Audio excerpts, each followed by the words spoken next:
আর বন্ধুরা, শুভ দুপুর বিকেল।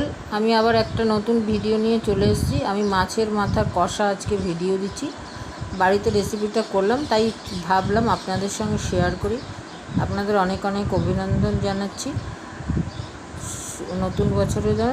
চলুন দেখি কিভাবে করছি। আমি প্রথমে চার পিস দুটো গোটা রুই মাছের আর্ধেক করা 4 পিস মাথাকে আমি ধুয়ে পরিষ্কার করে নুন হলুদ মাখিয়ে রেখে দিয়েছি। তারপরে আমি মশলা হিসেবে পেঁয়াজ, টমেটো, কিছুটা কাঁচা লঙ্কা, গোলমরিচ, অবশ্যই রসুন, অল্প আদা, এগুলোকে আমি পেস্ট করে নিয়েছি। নিয়ে আমি কড়াইয়ে সর্ষের তেল দিয়ে মাছের মাথাটাকে ভাজতে দিয়ে একটু বসে রইলাম। তারপরে মাছের মাথা লাল লাল করে ভাজা হয়ে গেলে আমি তুলে ওর মধ্যে কুচনো কিছুটা পেঁয়াজ দিয়েছি। দিয়ে পেঁয়াজটা যখন লাল লাল হয়ে এসছে, অল্প লাল লাল, তখন পুরো মশলা প্রতিদিনের জিরে গুঁড়ো, ধনে গুঁড়ো, নুন, হলুদ, এগুলো আমি একটু গুলে দিয়ে দিলাম পেঁয়াজের মধ্যে।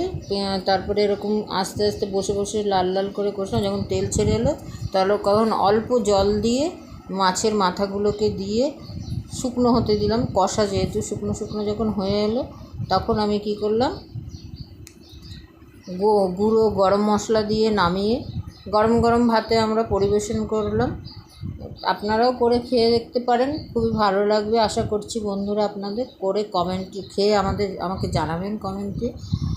আমার চ্যানেলটাকে সাবস্ক্রাইব করবেন, শেয়ার করবেন, লাইক করবেন।